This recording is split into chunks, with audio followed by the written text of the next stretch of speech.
Om Sai Ram. Radha Krishna Mai was one of the most staunch and extraordinary devotees of Sai Baba. Though she lived in Shirdi for only a short period of 9 years, her contribution was so immense that her name is permanently etched in the history of Shirdi. In many ways, the present stature and glory of Shirdi exist because of her tireless efforts and vision.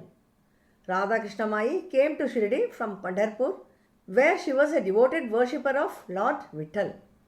In the year 1905, with the encouragement and support of Nana Sahib Chandorkar, she arrived in Shirdi. At her very first darshan of Baba, she perceived a divine radiance in him and instantly developed deep devotion and reverence. From that moment, she regarded Sai Baba as none other than her beloved Vittal Bhagwan. She longed to see Baba worshipped with the same grandeur and reverence as Lord Vittal of Pandharpur. With this divine vision, she played a key role in organizing the Chavadi procession and royal dignity and ceremonial splendor. Her services to Shirdi village and especially to Baba were truly remarkable. She laid the foundation for the future Shirdi Sai Baba Sansthan and worked tirelessly to establish the religious and spiritual traditions that continue even today. An organizer of rare ability, Radhakrishna Mai managed numerous responsibilities with extraordinary dedication. Through her determination and hard work, she transformed Shirdi into a sacred center of devotion within a short span of 9 years, achieving what many could not accomplish in an entire lifetime. She stands as a great inspiration to all spiritual seekers. Radha Krishna Mai left her mortal body in the year 1916. However, the circumstances surrounding her death became mysterious and were clouded by many false allegations. In this episode, let us explore the truth and understand the reasons behind her mysterious passing. Om Sai Ram, welcome to Shirdi Sai Baba's Satsang. This information is taken from chapter 21 of Sri Shirdi Sai Nath Bhagavatam, written in Telugu language by Srimati Pavani Nirbala Prabhavati ji. Radha Krishna Mai rendered immense service to the development of Shirdi and managed numerous activities with remarkable skill. Her capabilities, however, aroused jealousy among some who began to speak ill of her, question her character and treat her with disrespect. Even Sai Baba treated her harshly outwardly. Baba would scold her, throw stones at her and tell her not to come in front of him. Because of this, Mai gradually withdrew and confined herself to her small room near the Chavadi. She wore only the white clothes given by Baba and ate whatever food he sent, roti, chapatis, rice and curry, all mixed together and thrown to her through a small window as if it were being fed to a dog.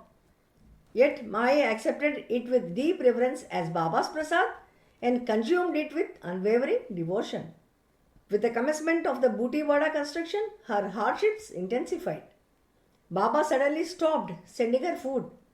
Mai immediately understood this was Baba's indication that her earthly time was ending. Her death was nearing and Baba was preparing her soul for liberation. Even without food, she continued to pray to Baba. With the constant insults, false accusations and physical weakness, her once beautiful body turned frail and thin like a stick. She gradually detached from everything and remained in deep spiritual absorption. She believed that Baba was granting her liberation. She remained confined to her room and after a few days, she quietly left her mortal body. She passed away in 1916. On the third day, a foul smell began to emerge. Passers-by informed the village head. They broke open the door and found Radhakrishna Mai seated in a posture of deep surrender, leaning slightly to one side, lifeless. In front of her was Baba's picture and incense sticks had burnt out. The entire room was filled with a pungent odor. There were many misconceptions and misrepresentations about the cause of her death. The circumstances surrounding her death became a mystery. Many people misunderstood her, accused her falsely, and even suspected suicide. Despite facing losses, hardships, insults, and unbearable struggles throughout her life, Radha Krishnamai never lost her devotion to God or Guru. Immediately, many people started gossiping. They said she had committed suicide. They accused her of being pregnant and taking her own life. Many false allegations were thrown at her. The villagers wanted to know the truth, so they decided to send her body for postmortem at the Kopargaon Government Hospital. After examination, the doctors declared that she had died a natural death. There was no evidence of pregnancy or suicide. She was completely innocent of all the allegations. Yet, even after hearing the truth, many people refused to believe it. No one came forward to take her body back for cremation. The decision was made to cremate her like an orphan on the banks of the Godavari river. Sai Baba witnessed all of this silently. He did not interfere because at the time the British government looking for an excuse to arrest Baba or put false cases against him. If he interfered, they might drag him into unnecessary legal trouble. At that exact moment, Baba's devotee Vamanrao Patel, who later became known as Swami Sai Sharananand, happened to pass by. When he inquired whose body it was, he was shocked to learn it belonged to Radha Krishna Mai. He could not believe that such a great soul was being treated in this manner. In Shirdi, Mai had taught him many spiritual truths about Baba, about devotion, about selfless service. He regarded her as his Guru Mata. To see her abandoned like this broke his heart. He thought about how Mai had endured every hardship, including Baba's harsh treatment as Guru Prasad. She never questioned Baba, never complained, and always saw his actions as divine. She believed that through these hardships her karmas were burning away. Vamanrao Patel could not allow such a noble woman's body to be treated with disrespect. Being a lawyer, he quickly arranged the necessary documents and legally claimed her body. He performed all the funeral rites himself as if she were his own mother. This was his Guru Dakshina to her. He bowed to her ashes and said, Baba is my God and you are my Guru Mata. With tears in his eyes, he bid her farewell. Radha Krishna Mai's close friend Bhikkhubai later learned the truth of Mai's miserable death and became furious with Baba.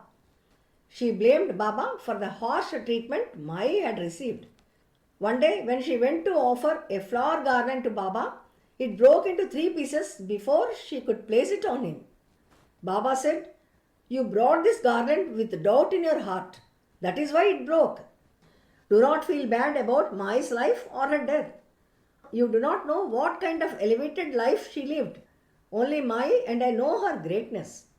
Baba advised her to read Bhagavatam and said, There God says, to those whom He wishes to give liberation, He removes their attachments and tests them with difficulties. Then you will understand. Wait, Mai herself will tell you. That very night, Radha Krishna Mai appeared to Bhikkhubai in a dream and said that Baba had taken her to a divine and elevated world, granting her blessed liberation. Bhikkhubai's anger melted instantly. She realized Mai's greatness. She saw that Mai's presence spread across the world through every Sai temple, in every diya lit, in every aarti sung, and in many more activities. From this divine episode, we learn profound lessons about true devotion, complete surrender, and boundless patience. Despite facing several trials and even harsh treatment from Baba, Radha Krishna Mai's faith never wavered for a moment. She accepted every experience as Guru Prasad and remained steadfast in her devotion. Today, her name is forever woven into the sacred history of Shirdi, and her spiritual presence lives on in every tradition, whether in calling Baba Sai Maharaj, in the Chavdi and Palki processions, in the Aartis, and in every celebration of Sai Baba. Her life stands as an eternal reminder that unwavering faith and surrender are always acknowledged and blessed by the Guru. I bow with deep reverence to Radha Krishna Mai's unwavering devotion and offer my heartfelt gratitude to her. I pray to Baba to always bless and protect us all.